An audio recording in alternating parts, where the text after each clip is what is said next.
Current ഇല്ലാത്ത പ്രദേശത്ത് സൂര്യനെ ഉപയോഗിച്ചിട്ട് സോളാർ പാനൽ നിന്ന് നേരിട്ട് ഡയറക്റ്റ് കറണ്ട് വഴി നമുക്ക് 2 മോട്ടർ ബോർവെൽ മോട്ടറാണ് വർക്ക് ചെയ്യുന്നത്. ഓക്കെ, ഇത് നമ്മൾ എവിടെയാണ്? അട്ടപ്പാടിയിൽ കോട്ടത്തറ എന്നുള്ള സ്ഥലത്ത് നിന്ന് 2 കിലോമീറ്റർ ഉള്ളിൽ ചുറ്റുഭാഗം ഫോറസ്റ്റ്. നമ്മള് അടിപൊളി സ്ഥലം. വൈക്കടവ് നമ്മൾ ജോബ് എസ്റ്റേറ്റിൽ പോയില്ലേ, ഒന്നും ഇവിടെ വരും, ക്യാമറ ഓടിക്കോളും. ഓക്കെ, ഇത് 9 പാനൽ വെച്ചിട്ടാണ് കേട്ടോ.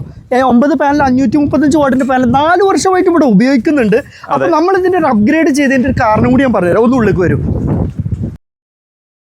ഓക്കെ, ഇവിടെ നമ്മൾ എന്ത് ചെയ്തു, ഇവർക്ക് വീട്ടിലത്തെ ലൈറ്റും കാര്യങ്ങളൊക്കെ വർക്ക് ചെയ്യണം, ഇവിടുത്തെ ഫെൻസിങ് വർക്ക് ചെയ്യണം.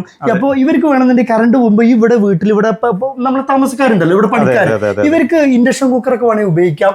കോൺസ്റ്റന്റ് വോൾട്ടേജ് മലയാളി പറഞ്ഞത് എന്താ, 4-5 വർഷമായിട്ട് വോൾട്ടേജ് കുറഞ്ഞു, ഈ സൂര്യന്റെ കുറവിന് വെള്ളം കിട്ടും, പക്ഷെ കുറഞ്ഞും കൂടിയത് കൊണ്ട് അതിനൊരു പരിഹാരം, സൊല്യൂഷൻ. അപ്പൊ നമ്മൾ എന്ത് ചെയ്തു, സൂര്യനെ ഉപയോഗിച്ച് ഡയറക്റ്റ് ചാർജിങ്, ഇത് ലിഥിയം ബാറ്ററി നമ്മൾ അസംബിൾ ചെയ്താണ് കേട്ടോ.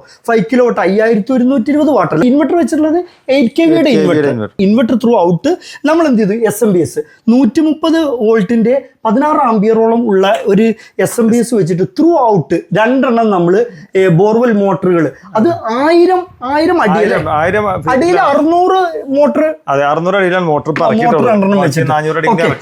ഏതായാലും ഇത് ക്ലിയർ കണ്ടീഷൻ ആണ്. ഇനി ഇതിന്റെ ബാക്കി ഭാഗങ്ങളൊക്കെ പിന്നീട് അറിയിക്കേണ്ട കേട്ടോ. ഇനി സാധാരണ നമ്മൾ ആളുകൾക്കൊക്കെ നമ്മളൊരു 1-2 പാനലുകളൊക്കെ ഉണ്ടെങ്കിൽ സിമ്പിൾ ആയിട്ട് സൂര്യൻ മുഖേന നമുക്ക് പാനൽ ഉപയോഗിച്ചിട്ട് നമുക്ക് വെള്ളം അടിക്കാട്ടോ. അതിനൊരു ടെൻഷനും ഇല്ല. ഒരുപാട് കറണ്ട് കിട്ടാതിരിക്കുക അങ്ങനത്തെ ഒരു വിഷയമല്ല. കാരണം ശരി, ചിലപ്പോൾ ലൈന് വരാതിരിക്കുക. ഇവിടൊക്കെ ചുറ്റുഭാഗം ഫോറസ്റ്റ് ആണ്, ഇവിടേക്ക് ഒരു കറണ്ട് കൊണ്ടുവരാൻ പറഞ്ഞാൽ വളരെ റിസ്ക് ആണ്. ഇവിടെ ഇങ്ങനത്തെ ഏരിയകൾ ഉണ്ടെങ്കിൽ അതിന് ബെസ്റ്റാ. അതെ, വിൻഡിനും ഇവിടെ സാധ്യത ഉണ്ട് കേട്ടോ, 100%. നല്ല കാറ്റാണ്.